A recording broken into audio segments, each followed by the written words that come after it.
जय श्री कृष्णा। राधे राधे प्रिय भक्तों। 5 दिनों के त्यौहार दिवाली में चौथे दिन गोवर्धन पूजा की जाती है। ये पर्व कार्तिक मास के शुक्ल पक्ष की प्रतिपदा तिथि को मनाया जाता है। ये दिन लोगों को प्रकृति की महत्ता को समझाता है। इस दिन घरों में गोवर्धन पर्वत बनाया जाता है और भगवान श्री कृष्ण की प्रतिमा बनाई जाती है। इसके बाद शाम के समय गोवर्धन पर्वत और भगवान श्री कृष्ण की पूजा अर्चना होती है।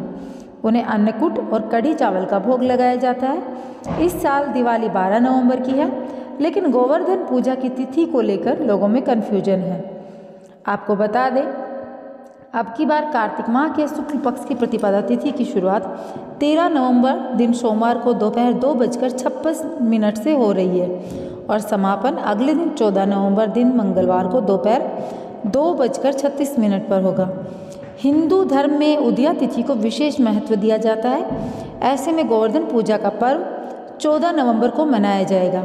इस दिन गोवर्धन पर्वत बनाकर शाम के समय पूजा की जाती है और गोवर्धन पूजा का शुभ समय शाम 5:25 से रात 9:36 तक रहेगा। गोवर्धन पूजा प्रकृति को समर्पित त्यौहार है। माना जाता है इस दिन भगवान श्री कृष्ण ने इंद्रदेव का घमंड तोड़ा था और गोवर्धन पर्वत को अपनी कनिष्ठा उंगली पर उठाकर ब्रजवासियों की जान बचाई थी और लोगों को प्रकृति की सेवा और पूजा करने का संदेश दिया था। ये दिन कार्तिक मास की शुक्ल पक्ष की प्रतिपदा का दिन था। तब से इस दिन गोवर्धन पर्वत की पूजा की जाती है। भगवान को सभी तरह के मौसमी सब्जियों से तैयार अन्नकूट का भोग लगाया जाता है। गोवर्धन पूजा के दिन गोबर से गोवर्धन बनाकर उसे फूलों से सजाया जाता है। गोवर्धन पूजा शाम के समय की जाती है।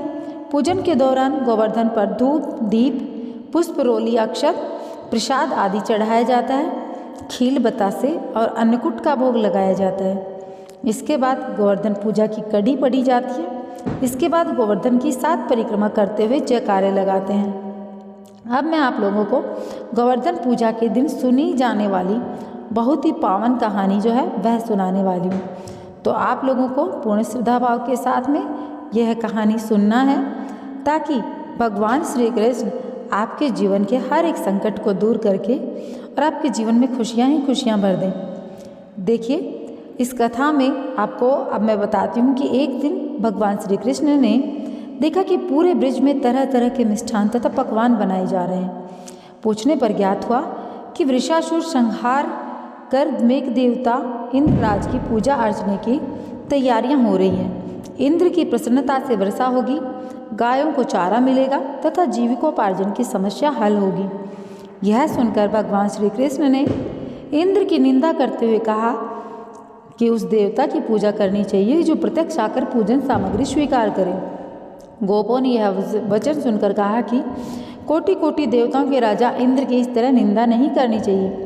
कृष्ण ने कहा, इंद्र में क्या शक्ति है जो पानी बरसाकर हमारी सहायता करेगा। उससे तो शक्तिशाली तथा सुंदर यह गोवर्धन पर्वत है जो वर्षा का मूल कारण है। इसकी हमें पूजा करनी चाहिए। गोवर्धन पूजा का महत्व एवं पौराणिक कथा भगवान श्री कृष्ण के वाकजाल में सबकर सभी ब्रिजवासी घर जाकर गोवर्धन पूजा के चारों ओर धूम मचा दी। तत्पश्चात नंद जी ने ग्वाल गोपिकाओं सहित एक सभा में कृष्ण से पूछा, इंद्रजन से तो दुर्भिक्ष उत्पीड़न समाप्त होगा, चौमासे के सुंदर गीत जाएंगे, मगर गोवर्धन पूजा से क्या लाभ होगा।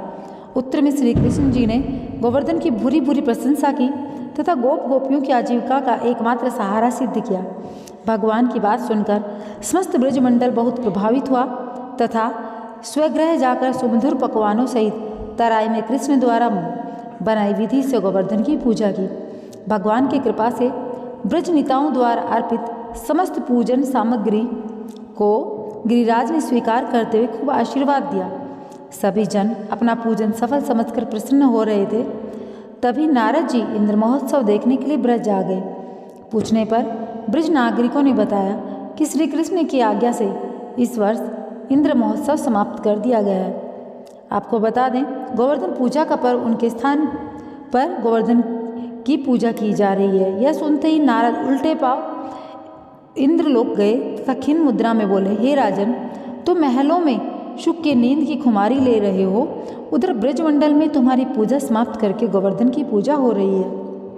इसमें इंद्र ने अपनी मानहानि समझकर मेघों को आज्ञा दी, वे गोकुल में जाकर प्रलयकालिक वर्षा से पूरा गांव तहस नहस कर दे। पर्वताकार प्रलयकारी बादल ब्रज की ओर उमड़े। भयानक वर्षा देखकर ब्रजमंडल घबरा गया।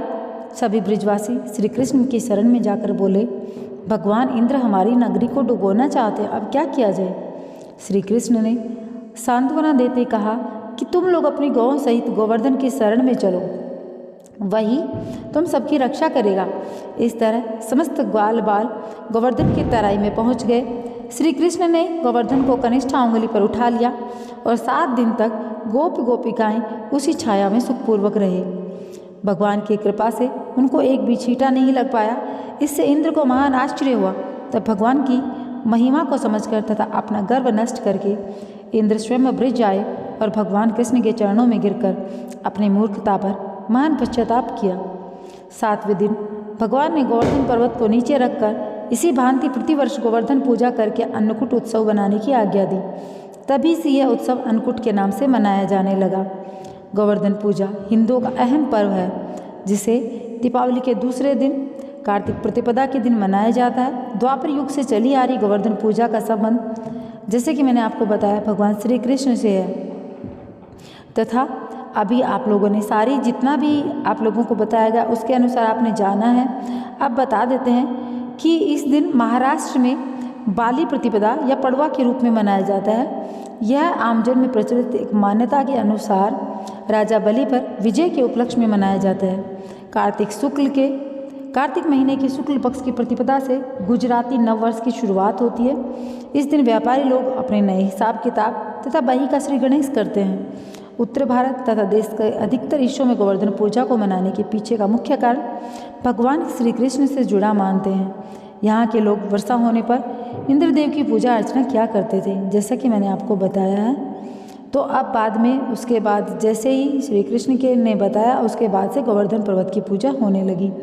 अब की बार का मुहूर्त मैंने आप लोगों को बता दिया है और संपूर्ण विधि विधान के साथ में सारी चीज़ें मैंने आप लोगों को साथ शेयर की हैं। अब मैं आप लोगों से एक निवेदन करना चाहूँगी कि अगर आपने अभी तक चैनल को सब्सक्राइब नहीं किया है तो चैनल को सब्सक्राइब कर लें और कमेंट बॉक्स में लिख दें, जय श्री कृष्ण, राधे राधे।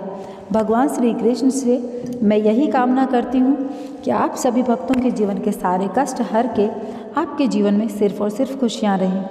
और हाँ, आप लोगों ने अभी तक अगर चैनल को सब्सक्राइब नहीं किया तो अवश्य कर दीजिएगा, क्योंकि आप लोगों को हिंदू धर्म से जुड़ी हुई तमाम जानकारी आपके अपने चैनल पर अवश्य उपलब्ध कराई जाती है, हर एक त्यौहार उत्सव के बारे में।